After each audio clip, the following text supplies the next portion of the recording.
नमस्कार। जय माँ लक्ष्मी। मेरे श्रोतागण, मैं धनतेरस के अवसर पे आपको माँ लक्ष्मी के पूजन में क्या-क्या चीज़ आपको खरीदना चाहिए और इस दिन हमको घर में क्या लाना चाहिए, इस बारे में मैं जानकारी दे रही हूँ। और क्या इस दिन नहीं खरीदना चाहिए, इस बारे में भी मैं आपको जानकारी दूँगी कि माँ लक्ष्मी का ये धनतेरस का त्योहार होता है। इस दिन धन्वंतरी कलश लेकर के समुद्र मंथन में प्रकट हुए थे।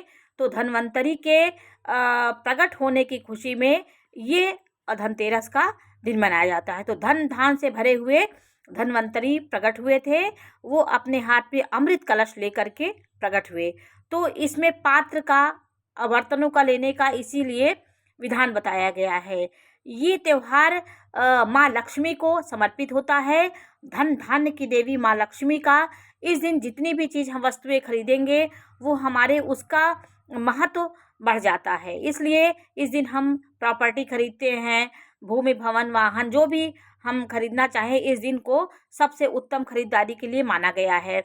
सोने चांदी की वस्तुएं भी इस दिन खरीदने का विधान है, लेकिन आपके सामर्थ्य के अनुसार आपके पास नहीं है तो आप छोटी भी चीज़ खरीद सकते हैं।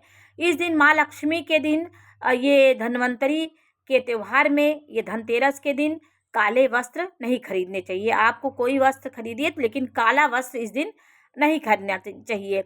शीशे के सामान आपको यहाँ इस दिन नहीं खरीदना चाहिए। प्लास्टिक के सामान आपको नहीं खरीदना चाहिए और लोहे का सामान इस दिन नहीं खरीदना चाहिए। सोने चांदी पीतल और कांसे का बर्तन आप खरीद सकते हैं। ये हमारे इसको पात्र कहा जाता था, इसको धन धान्य कहा जाता था। ये बर्तन जो होते थे हमारे धन के रूप में हमारे पास रहते थे। पीतल के बर्तन और सिक्के, सोने चांदी के सिक्के आप खरीद सकते हैं आज के दिन, तो आपके धन संपत्ति में वृद्धि होगी। इस दिन आपको लक्ष्मी चरण जरूर खरीदना चाहिए। लक्ष्मी चरण आप 2 खरीदिए। एक माँ अपने मुख्य द्वार के अंदर आते हुए चरण को रखिए और कि माँ आ रही हैं, तो अपने आगे दोनों चरण अपने मुख्य द्वार पे लगाइए और फिर जहाँ आप पूजा करते हैं वहाँ एक चरण लगाइए। तो ये हमने माँ लक्ष्मी का आवाहन किया। तब आप माँ लक्ष्मी की पूजा करें, कुबेर की पूजा करें और धन्वंतरी जी की पूजा करें, गणेश जी की। ये धनतेरस के दिन पूजा का विधान है। इस दिन हमें धनिया खरीदना चाहिए। दो धार्मिक हमें अर्थ में बरकत होगी। हमें हमारे जो भी धनिया खरीदने से हमारे साल भर हमारे घर में धन धान्य की वृद्धि होती है। दिवाली के दिन इसको चढ़ा करके विधिवत पूजा करनी चाहिए। झाड़ू हमें ज़रूर खरीदना चाहिए, झाड़ू का भी पूजन करना चाहिए। इस दिन झाड़ू हमारे 1 साल हमारे घर रह के हमारे घर माँ लक्ष्मी का आगमन करवाती है। किसी झाड़ू से हम साल भर अपने बर्तन, अपने घर को धोते हैं और घर को स्वच्छ रखते हैं, इसलिए झाड़ू का बहुत महत्व है। इसमें सीक वाली झाड़ू लेने का विधान है। आपको प्लास्टिक की झाड़ू नहीं खरीदना है इस दिन, क्योंकि उसमें प्लास्टिक होता है, तो प्लास्टिक खरीदना निषेध होता है। इस दिन माँ लक्ष्मी के कृपा पाने के लिए आपको विधि विधान से पूजा करनी चाहिए। सुख समृद्धि की इसमें वृद्धि होती है। गणेश जी की और माँ लक्ष्मी की प्रतिमा भी आज के दिन ही खरीदना चाहिए, फिर उसको आप धनतेरस के दिन उसकी पूजा करें। और सोने चांदी की जो भी वस्तुएं आप इसको खरीद सकते हैं। आप एक एक ये धन्वंतरी जो थे वो कलश के अमृत कलश लेकर प्रकट हुए थे, इसलिए इस पात्रों का इसमें बहुत महत्व है। सिक्के आप खरीदिए।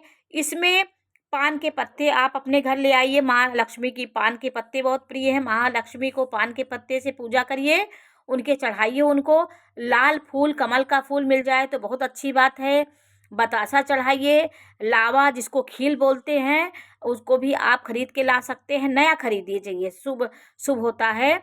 और आपको दियाली भी आज के दिन खरीदना चाहिए। मिट्टी की दियाली 51, 101, 11 मिट्टी की दियाली भी आपको खरीदना चाहिए।